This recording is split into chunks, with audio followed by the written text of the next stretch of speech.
کنند که با حرمت میزبان رمضان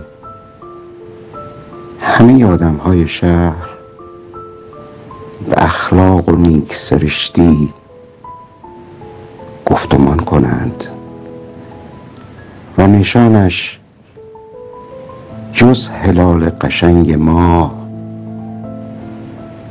اخلاق ناب انسانی باشد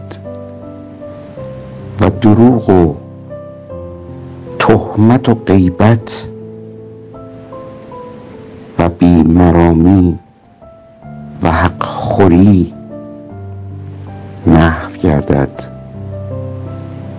و چون لباس سپید مسلمانی زلالی نشر یابد، نکند که اخلاق عریان شده شهر باشد.